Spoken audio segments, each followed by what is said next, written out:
after going through the report and the findings of the IDRS under Article 74, Section 2 of the party constitution, the NEC unanimously resolved to adopt the committee's recommendation and endorsed the removal from office of Senator Edwin Watenya Sifuna.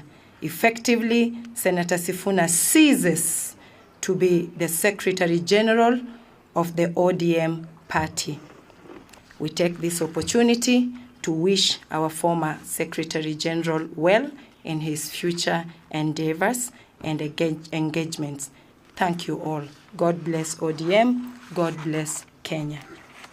Edwin Sifuna ametimuliwa tena kutoka nafasi ya katibu mkuu wa chama cha ODM. Lakini tofauti na wengi walivyotarajia, bado hajakata tamaa wala kuondoka kwenye chama hicho. Swali kubwa ni hili: mbona Sifuna anang'ang'ania ODM? Je, anajua kitu ambacho wengi hawakioni? Na ikiwa siku moja ataamua kuondoka kabisa, ODM itapoteza nini? Leo tunachambua sakata hii ambayo inaweza kubadilisha siasa za Kenya kuelekea uchaguzi wa mwaka 2027.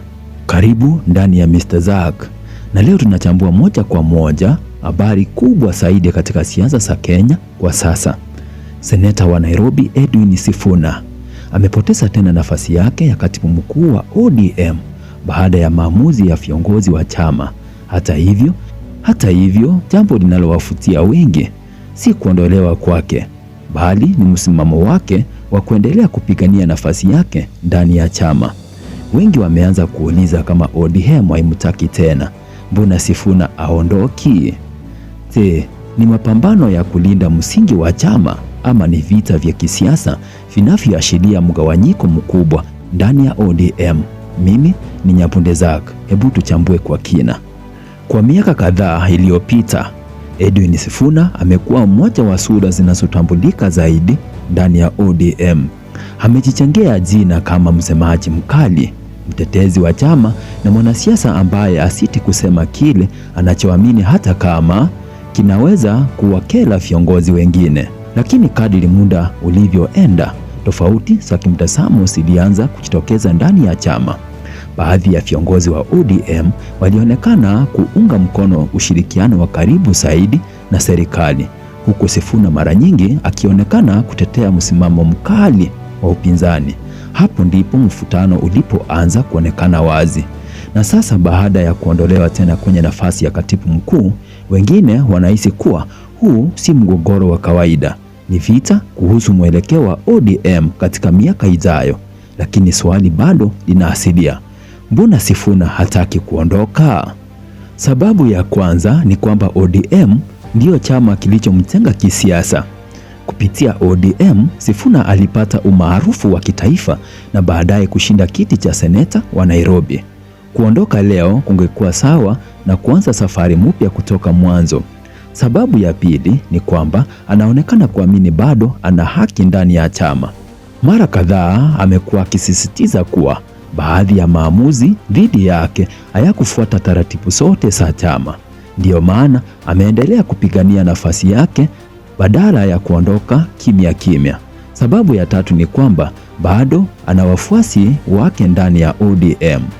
Kuna wanachama na viongozi wanaoamini kuwa Sifuna amekuwa akitetea msingi wa chama na sauti ya wanachama wa kawaida.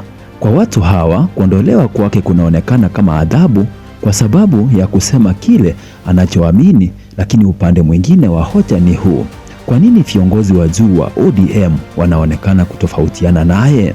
Wengine wanaamini tatizo si Sifuna kama mtu. Tatizo linaweza kuwa ni namna anavyowasilisha msimamo yake hadharani. Katika chama chochote cha kisiasa, viongozi wanatarajiwa kuunga mkono maamuzi ya pamoja na hata kama hawakubaliani nayo kikamilifu. Inawezekana baadhi ya viongozi walihisi kuwa kauli za Sifuna zilikuwa zinaweka chama katika hali ngumu kisiasa. Lakini sasa hebu tujiulize swali muhimu zaidi. Je, ODM itapoteza nini ikiwa Sifuna ataondoka kabisa? Kwanza, chama kinaweza kupoteza mmoja wa watetezi wake, hodari zaidi. Kwa miaka mingi, Sifuna amekuwa mstari wa mbele kujibu wapinzani wa ODM kwenye vyombo vya habari na mikutano ya kisiasa. Si viongozi wengi wanaweza kufanya kazi hiyo kwa ufanisi kama alivyofanya. Pili, ODM inaweza kupoteza mvuto wake kwa baadhi ya vijana. Sifuna ameonekana kama mwanasiasa wa kizazi kipya ambaye huzungumza kwa ujasiri na lugha ambayo vijana wengi wanaielewa. Tatu, kuondoka kwake kunaweza kuwapa wapinzani nafasi ya kudai kwamba ODM imeanza kupasuka kutoka ndani. Na katika kisiasa, picha ya mgawanyiko huwa hatari sana kuliko mgawanyiko wenyewe. Lakini pia kuna upande mwingine. Viongozi wa ODM wanaweza kuamini kuwa chama ni kikubwa kuliko mtu mmoja, kwamba hata kama Sifuna ni maarufu kiasi gani, nidhamu na umoja wa chama ni muhimu zaidi. Hiyo ndiyo hoja ambayo baadhi ya viongozi wa chama wanaonekana kuisimamia. Na hapo ndipo tunafikia kwenye swali kubwa zaidi. Je, huu ni mwisho wa Edwin Sifuna ndani ya ODM? Au ni mwanzo wa sura mpya ambayo itamfanya kuwa na nguvu zaidi kisiasa? Historia ya siasa za Kenya inaonyesha kuwa mara nyingi viongozi wanapopambana na vyama vyao huishia kuwa na ushawishi mkubwa zaidi baadaye. Lakini pia historia hiyo hiyo inaonyesha kuwa wengine hupotea kabisa kwenye ramani ya siasa, na ni mapema sana kujua upande ambao Sifuna ataangukia. Kile tunachojua kwa sasa ni kwamba vita vya ndani ya ODM bado havijaisha, na jinsi vita hivyo vitakavyoisha vinaweza kuwa na athari kubwa kuelekea uchaguzi mkuu wa mwaka 2027.